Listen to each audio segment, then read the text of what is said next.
what's up? You're just in time to join us on a radical adventure into the early 90s and a certain hedgehog with edgy speed and a crunk attitude.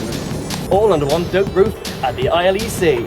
Does it look freaking hot and sunny? Well, fresh home slice, that's because this is the summer of Sonic.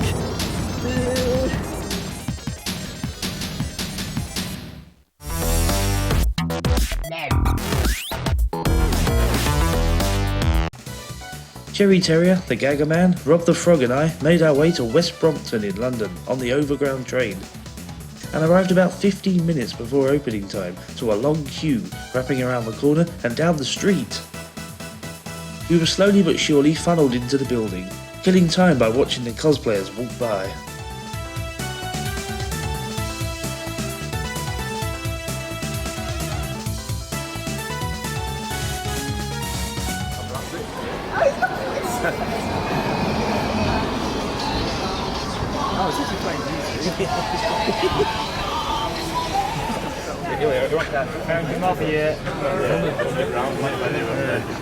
Still not been found. Where is your mum? I saw her once with he. You know what I mean? I'm filming a hotel. Wibbly wobbly. Finally, around 10:30, we arrive outside the LAC Conference Centre with our 4-person Kickstarter ticket in hand. Right, we're finally in. We have passed the queue zone at 1.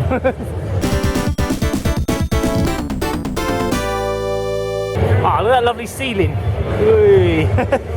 Here's the big old stage. Oh, if we tweet, it will come up on there. So let's see if that works. Look, there we are on the stage screen. This was myself and Rob the Frog's first Summer of Sonic, so we really didn't know what to expect. But the atmosphere throughout the day was utterly positive. It was welcoming and just downright fun. The ILEC was a great venue. The spacious function rooms and various facilities were able to accommodate all the attendees. And boy, there certainly were a lot in attendance. This venue was also nicely air conditioned, which was handy as we were able to avoid melting throughout the day, which was nice.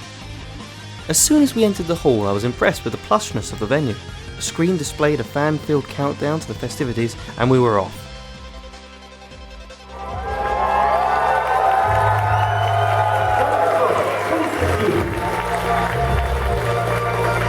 Introducing and top is Sven Jocelyn.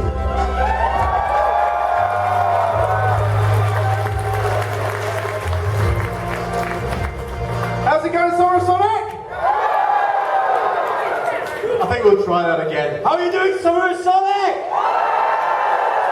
That's much better. That's better, yeah. Much better. Well, it's been a few years since we've done this. Have you not missed us? That was a good chip. That was a very good chip. Well, it's great. For those of you who are new to coming to Summer of Sonic, what this show is all about is about you guys, the fans, as you saw in the video. It's all about celebrating the phenomenon that is Sonic the Hedgehog. We have so many guests, there are so many things to do today, and there's something some of you guys might have come to play, maybe a new game or something like that, I don't know. You'd have to be a maniac to try and get in that queue, I think. Sorry. We have over in the corner, guys, you guys are going to be the first people in Europe to get your hands on Sonic Mania.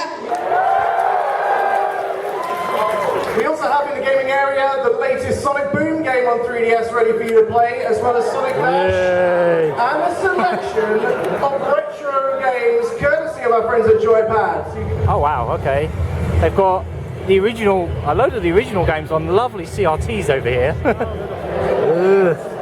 Multi-mega trapped in the cage. 2 multi-megas. I know, just to don't see them every day.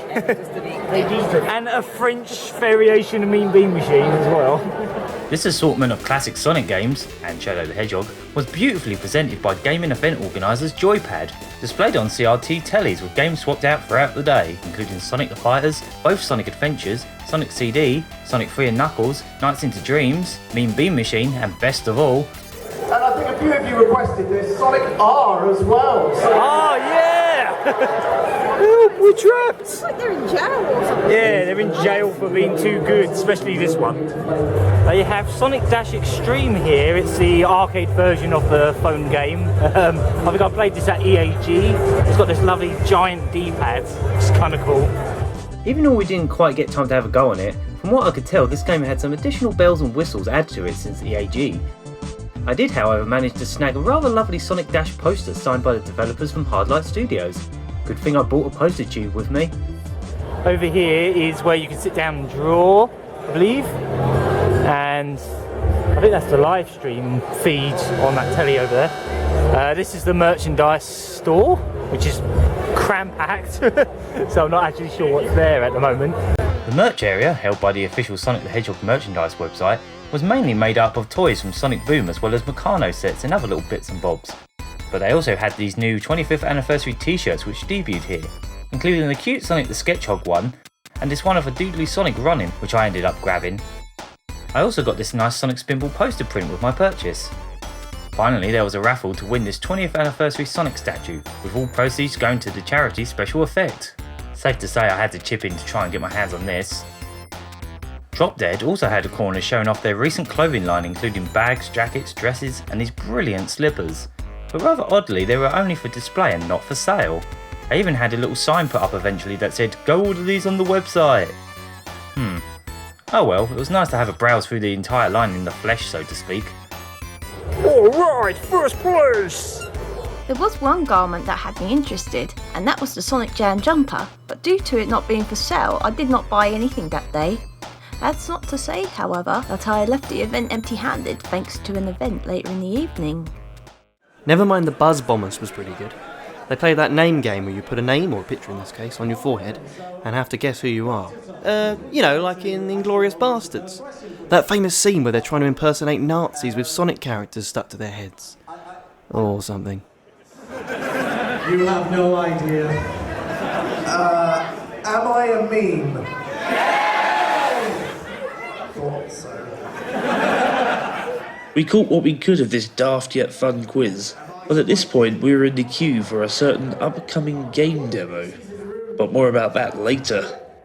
Now, seeing the Sonic the Comic stalls brought me back to my misspent youth, pondering the secrets of Mega Mac and Tails, the world's greatest detective. Of course, I really wanted to get my hands on a new issue, but I didn't see any for sale myself. There was, however, a great selection of artwork, and some of the original artists themselves. I think Aaron had a heart-to-heart with some of them, so I'll let him speak now. Aaron? Speak. The area I spent most of my day hovering around in was the Artist Alley, which was bigger this year than it has ever been. Sonic the Comic Online were present in full force with a huge stand and freebies including a cool little poster mag, a postcard, and these little trading cards. There were also plenty of tables for attendees to put their drawing skills to the test in an art contest. One of the biggest highlights of the day for me had to be meeting Richard Olson, one of the main artists from Sonic the Comic on his first visit to a Summer of Sonic event. This guy was my hero growing up and basically inspired me to draw in the first place. I cannot count the amount of times I eyeballed Richard's art from the comics as a wee lad, and he had a huge portfolio full of the original hand-painted pages to show off. They were not for sale. If they were, my wallet would have bled all over the table, but it was great fun chatting with him while flicking through the pages, trying my hardest not to drool all over them. This is one of my favourite pages ever. Oh wow, that's humongous. Humongous? Yeah, humongous. That's what I said. While Aaron was losing his collective mind, I took a little time to speak with Richard about how I'd always admired how detailed and vivid his art for the comic was. I got curious and asked about what type of art supplies he used. Turns out it was with a little help from such friends as liquid watercolours, which make perfect sense given how solid the colours often were. I brought with me the 1992 Sonic Annual, the cover of which he confirmed was the first piece of Sonic art he ever produced, almost a year before STC even started. But he also had the original art of it with him in his portfolio, which looks considerably different as Sega apparently asked him to redo it as they felt it didn't look enough like Sonic. I also had this book that contains reprints of some of his early comic strips for STC inside of it, which he now hates to look at and was complaining about his sloppy colouring in. Typical artist. I got both of these books signed, the annual just from Olson and the other one from everyone involved in the comic at the time, STC's founder and editor Richard Burton, editor Deborah Tate, and artist of this story Ferran Rodriguez. Nigel Dobbin was also back, but unfortunately I ran out of time to meet him this time. I also had a chat with SDC editor Deborah Tate, who asked me how old I was when I bought my first issue, at which I was around 11, and it was issue 100, the one with the awesome Richard Elson front cover art. I also met Tyson Hess, an artist for the current American comic, including the recent Sonic Mega Drive special. Tyson did have a poster of the comic's stunning cover art, as well as a gorgeous exclusive Summer of Sonic print, and a printed mini-comic of his infamous Sonic's Big Fat Adventure strips, which were in fact apparently what got him the job at Archie. He was more than happy to sign all 3 of these, including a cute doodle in the back of the comic. I also met Duncan Gutteridge once again, who seems to have sprung up at almost every convention that I've been to in the last couple of years, including MCM Expo, London Gaming Market and Play Expo Margate.